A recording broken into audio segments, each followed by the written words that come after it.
Hai semua, saya Sumana Dewi akan membacakan riwayat Kerajaan Medang dari masa Kerajaan Hindu-Buddha. Kerajaan Medang adalah lanjutan dari Kerajaan Mataram yang dibuat oleh Empu Sindok.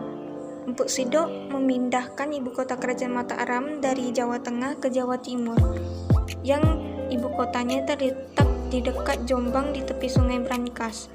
Empu Sindok mendirikan dinasti baru yang bernama Dinasti Isyana, menggantikan dinasti Syailendra. Pendiri Kerajaan Mataram di Jawa Timur adalah Empu Sindok, sekaligus sebagai raja pertama dengan gelar Sri Maharaja Rakai Hina Sri Isyana Wikrama Dharma Tunggadewa. Empu Sindok memerintah tahun 929 hingga 948 Masehi. Setelah Empu Sindok meninggal, ia digantikan oleh anak perempuannya bernama Sri Isyana Tunggawijaya yang menikah dengan Sri Lokapala dan dikaruniai seorang putra yang bernama Sri Makutawang Swardana yang kemudian naik tahta menggantikan ibunya. Sri Makutawang Swardana digantikan oleh Sri Dharmawangsa Teguh Ananta Wikrama. Berdasarkan berita dari Cina, disebutkan bahwa Dharmawangsa pada tahun 990 Masehi mengadakan serangan ke Sriwijaya sebagai upaya mematahkan monopoli perdagangan Sriwijaya, akan tetapi upaya ini mengalami kegagalan. Pada tahun 1016, Raja Wurawari menyerang Dharmawangsa. Diduga penyerang ini terjadi atas dorongan kerajaan Sriwijaya. Serangan ini terjadi pada saat Dharmawangsa sedang melaksanakan perkawinan antara putrinya dengan Airlangga, putra Raja Udayana dari Bali. Peristiwa ini menewaskan seluruh keluarga raja, termasuk Dharmawangsa sendiri. Hanya Airlangga yang berhasil menyelamatkan diri. Bersama seorang pengikutnya yang bernama Norotama, Airlangga bersembunyi di Wonogiri atau hutan gunung dan hidup sebagai seorang pertapa. Pada tahun 1019, Airlangga dinobatkan menjadi raja menggantikan Dharmawangsa oleh para pendeta Buddha, dan ia segera mengadakan pemulihan hubungan baik dengan Sriwijaya. Airlangga membantu Sriwijaya ketika diserang Raja Solamanda dari Indian Selatan. Selanjutnya, pada tahun 1037, Airlangga berhasil mempersatukan kembali daerah-daerah yang pernah dikuasai oleh Dharmawangsa. Airlangga juga memindahkan ibu kota kerajaannya dari Daha ke Kahuripan. Pada tahun 1042, Airlangga menyerahkan kekuasaannya pada putrinya yang bernama Sang Rama Wijaya Tunggadewi. Namun putrinya menolak dan memilih untuk menjadi seorang pertapa dengan nama Ratu Giri Putri. Airlangga memerintahkan Empu Barada untuk membagi dua kerajaan, yaitu Panjala dengan ibu kota Daha dan Jenggala yang beribu kota di Kahuripan. Hal ini dilakukan untuk mencegah terjadinya perang saudara di antara kedua putranya yang lahir dari selir. Kehidupan ekonomi Kerajaan Medang banyak bergantung kepada pelayaran dan perdagangan. Kerajaan Sriwijaya menjadi saingan berat bagi Kerajaan Medang karena waktu itu Sriwijaya menguasai jalur perdagangan laut India, Indonesia, Cina. Hal ini yang menyebabkan Raja Dharmawangsa berusaha mematahkan monopoli perdagangan Sriwijaya. Pada saat masa pemerintahan Airlangga, pelabuhan Ujung Galuh di Muara Kali Brantas diperbaiki dan menjadi ramai. Adapun sumber sejarah yang berkenaan dengan Kerajaan Medang di Jawa Timur antara lain Prasasti Pucangan, Prasasti Anjulakdang dan Pradah, Prasasti Limus, Prasasti Sirah Keting, Prasasti Wurara, Prasasti Semangaka, Prasasti Silet, Prasasti Turun Hyang, dan Prasasti Gandakuti. Saya Siva Mulia akan membacakan riwayat Kerajaan Kutai dari masa Kerajaan Hindu-Buddha.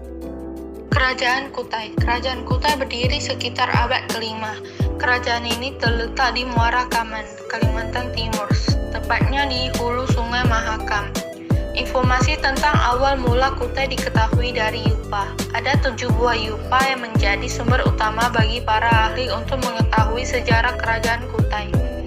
Yupa adalah tugu batu yang berfungsi sebagai tugu peringatan. Yupa ini dikeluarkan pada masa pemerintahan Raja Mulawarman. Prasasti Yupa ditulis dengan huruf Pallawa dan bahasa Sanskerta. Berdasarkan salah satu isi prasasti Yupa dan dapat mengetahui nama-nama raja yang pernah memerintah di Kutai, yaitu Kundunga, Aswawarman, dan Mulawarman. Nama Kundunga tidak dikenal dalam bahasa India. Dengan demikian dapat disimpulkan bahwa nama tersebut merupakan nama asli daerah tersebut. Kundunga mempunyai anak bernama Aswawarman dan cucu yang bernama Mulawarman. Dua nama terakhir merupakan nama yang mengandung unsur India. Hal ini menunjukkan bahwa pengaruh Hindu pada keluarga kerajaan itu sudah mulai masuk pada masa Kundungan yang dibuktikan dengan diberikan nama Hindu pada anaknya.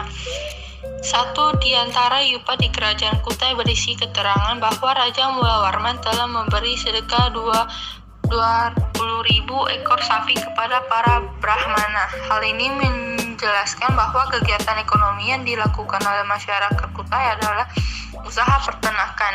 Di samping peternakan, masyarakat Kutai melakukan pertanian. Letak kerajaan Kutai di tepi sungai, sangat mendukung untuk pertanian. Selain itu, masyarakat Kutai juga melakukan perdagangan. Diperkirakan sudah terjadi hubungan dagang dengan luar jalur perdagangan internasional dari India melewati Selat Makassar, terus ke Filipina dan sampai di Cina. Dalam pelayarannya dimungkinkan pada para pedagang itu singgah terlebih dahulu di Kutai.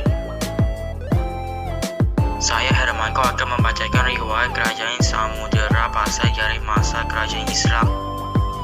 Kerajaan Samudera Pasai merupakan kerajaan Islam pertama di Indonesia sekitar abad 13 Masehi.